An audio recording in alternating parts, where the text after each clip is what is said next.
What's going on, everybody? Colin here with Techout, and today we're going to be taking a look at the Clicks Power Keyboard. I picked this up on eBay, actually, open box, still wrapped in its plastic, for about $20 cheaper than they are retailing right now. I think they're on sale for like 99 bucks. I think their original price is like 129. So Clicks is still offering some discounts on these. I was watching a few videos on these. I was very excited to check this out ever since they released them. I just never got around to pre-ordering one, so I was kind of late. But they just started releasing, I believe, about a month ago. They haven't been out there too long.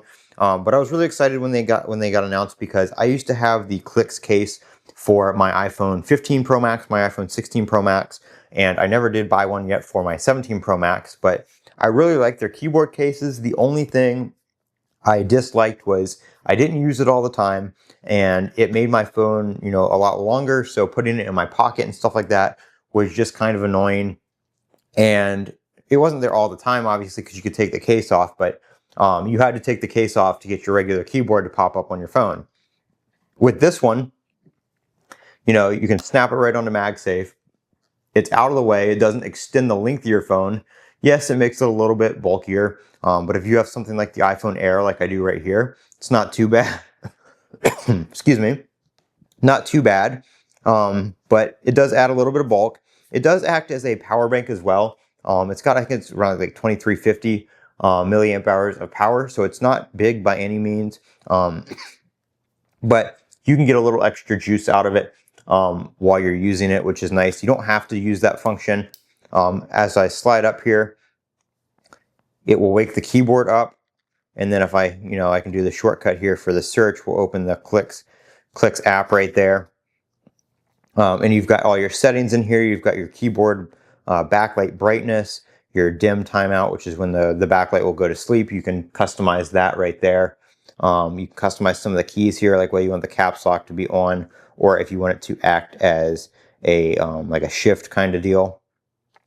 Symbol lock, cursor mode, which is these keys over here to enable cursor mode, and then you can change whether or not the Clicks key down here is either tab or a control key. And then there's one for enter as well. Where's that setting? I don't remember. There was a setting for enter as well. Oh, soft return right here. So if you hit enter right here with the soft return turned off, it will send your message. In like iMessage or most messaging apps, you can hit enter to send. If you turn that on, then it will just, enter and move the cursor down. Idle timeout just puts the keyboard to sleep. Like if it were to be open like this, it will fall asleep to save battery. Or if the keyboard is not attached to the phone and you have it closed, you can see here if I close it like so, it disconnects from the app because it goes to sleep. But you can also press on one of the keys here, and you can see it reconnects and wakes back up, which is handy if you're using, like if I want to use it right now while it's not on the phone, you can do that, not have to slide it up. Or if you want to use it with like a tablet or an Apple TV or something like that, you can do that as well and not have to have it, open for no reason. If it's not on the phone, you can see, there we go, it goes back to sleep, which is pretty cool, because if you have it on your phone and you want to use your regular phone keyboard, all you have to do is not open it. You don't have to remove it. You don't have to do anything like that. And then as soon as you open it, it instantly reconnects within like a second or two. It doesn't take long at all. So it's very quick. By the time you slide up and open an iMessage or whatever to reply to a message, your keyboard's already reconnected. Here's the wireless charging setting right here that I was talking about. If you turn that on, you can see here in a second, my phone will start charging via the MagSafe, wireless charger. And then this slider right here adjusts how much power you reserve for the keyboard. So you can go to 0%. It won't reserve any power. It'll, charge your phone until the keyboard dies.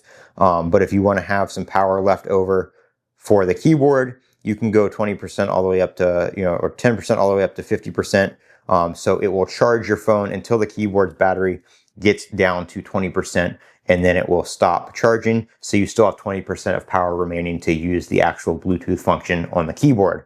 You don't kill the keyboard and then make it useless. I don't use the wireless charging portion. I just don't have any need to, wirelessly charge my phone that much. So most of the battery is just used by the keyboard. As you can see, it's at 97% right now. I've only charged this keyboard once since I got it on Monday. I don't use it constantly. I just take it on and off my phone. But I feel like you could probably get a couple days of use out of just the keyboard portion alone, even if you are a heavier typer. You can set up all the same shortcuts that you can with the Clicks keyboard. I'm not super great at that, so I'm not going to get into that. The main shortcuts I use are the little Command H, which takes you back home, Command Shift, which does your Spotlight search or your new Siri search on the iOS 27. You can do symbol, and then this 0 up here, it puts it into pairing mode. And I believe it's symbol and the clicks key down here will also enable and disable the wireless charging. Yep, so you can see it just enabled, and then symbol and clicks, and then here in a second it will turn the wireless charging back off. So you don't even have to open the app to toggle that on and off. You can do it right here on the keyboard. And then symbol, as well as the microphone button down here. You can't see it because it's pretty bright, but that will turn on and off the backlight as well. So you can do most of that stuff without being in the app. You can pair up to 9 devices on this, which is super handy. So I've got 3 different iPhones. I've got my iPhone Air, I've got my iPhone 17 Pro Max, and then I got my iPhone 17e, which I use for work. So if I want to slap my 17e on here and reply to some work messages, all I have to do is hit power and 2, and it will switch to device number 2. Power and 3, it'll switch to my iPhone 17 Pro Max, and then back to power and 1, and it goes back to my iPhone Air. And you can do that all the way up from 1 to 9. So 9 total pairing slots on this thing. So if you want to pair it with like your iPad or your Apple TV and use it like as a little, couch kind of keyboard, which is really handy on the Apple TV. If you ever had to type in a password or something, that's a pain in the butt scrolling around on the keyboard with the Apple TV remote. You can have this thing on the back of your phone, and then you're sitting on the couch using maybe your iPhone. Well, if you're using your iPhone as a remote, you might as well just use the keyboard on your iPhone. But if you want to use your physical keyboard with your Apple TV, just pop that off, put this in, device number 4, type on your Apple TV, plop your phone back on, you're back to your phone. So really cool. Biggest complaints I've heard on these things online after watching some reviews is that obviously it adds some bulk. That's it on my iPhone 17 Pro Max right there. 2 is, obviously it adds a little bit of weight. I don't really mind it because I usually have like the iPhone Air MagSafe battery or something like that, or my wallet on my phone. So it's not a huge change for me. It just, it's a different accessory on there to me, basically. I have noticed though on the iPhone 17 Pro Max that it is harder to get the phone to stay up when you have it, especially like that. It does tend to want to slide down sometimes. It doesn't do it all the time, but if it gets, if you bump it or something, it falls all the way down. So that little mechanism is not very strong if you have a heavier phone, especially if you have like a heavier case on here. Like I'm sure that would be really bad if I had like an OtterBox on here. Right now I'm just using the Apple Techout case, but I'll pop that off real quick too and just show you guys, bare phone. Snaps on. And also depending on what kind of phone you have, if you have another kind of device with MagSafe support or MagSafe case, these are mainly designed for the iPhone with the built-in MagSafe. I know Samsung's with their camera bump, some cases this will not attach all the way because the camera bump interferes. Obviously not an issue on the iPhone because this was made to work with all the iPhones. But it does technically support Android as well. So yeah, there you go. You can see it does have a couple different positions. Normally on my iPhone Air, I'll use that position right there. For the larger phone like the Max, I bump it up all the way so you can easily get to the number row right here. But you can type on it easily without having to hold your phone. But if you slide it all the way up and you bump the phone, sometimes it does want to come crashing down. Holding it kind of at an angle though, like you would normally type, doesn't seem to be much of an issue. I haven't had any problems with that. And then, like I said, if you have the iPhone Air on here, the iPhone Air is light enough to, you can just, do that type no problem. You can have it up in the air like that, doesn't matter. You can see you get plenty of room if you have it bumped all the way up to the top, but I usually use that second position right there for that.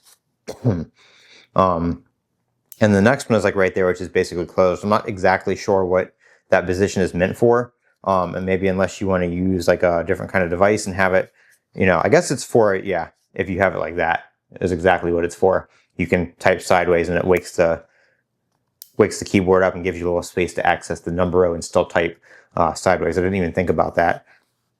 And then you can rotate it back around, close it, and you're back off to the races. So pretty cool. Only improvements I would make and like to see would be a stronger mechanism. So when it locks, maybe even something where you have to kind of extend it all the way up and then close it so it doesn't drop back down if you have a heavier device, or something to prevent it from doing that. You can maybe lock it into position or something like that, because that's really the only kind of gripe I have is depending on how heavy your device is or having a heavier case on there, it might want to come, fall back down. One cool thing I would like to see them add to is maybe a pass-through MagSafe. Since this does have the MagSafe charging right here, maybe put another MagSafe ring on the back. So if you have this on your phone, you can still slap your MagSafe wallet on the back, or maybe even a MagSafe charger that will charge the keyboard and pass through MagSafe power to the phone. Pretty sure that's something that they could probably do. And if you have like a car mount or something like that, you don't have to take this off in the car to stick it to your car mount. You can just stick that on, stick this to your car mount and have it, right there ready to go. That would be pretty cool. But I like how this feels in the hand. It actually feels really good when there's no phone on it too. So like I said, typing on a tablet, if you want to prop your tablet up on a stand and then use this to type on it, kind of just, remotely, it feels really good in the hand. It's got a nice textured back on it. I think it's worth the 99 bucks. I think it's a pretty good accessory. Like I said, there's some mixed reviews out there, but I enjoy using it. I paid like 80 bucks for it. Like I said, open box on eBay, and I don't regret the purchase. So I'm gonna keep this and mess around with it for the foreseeable future and try it out on all my devices and stuff like that. And maybe some of the upcoming ones. We'll see how the iPhone Fold, if it has MagSafe support built in, which I'm assuming it probably will. How this will play out with that. That would be pretty cool to see it on there. I'm Colin with Techout. Don't forget to comment, rate, and subscribe. I'll have a little link to this down in the YouTube shopping. It's not available on Amazon, but the YouTube shopping link will take you directly to the Clicks website to pick one up and also support the channel. So thank you guys for watching. Like I said, don't forget to comment, rate, subscribe, and as always, have a great day.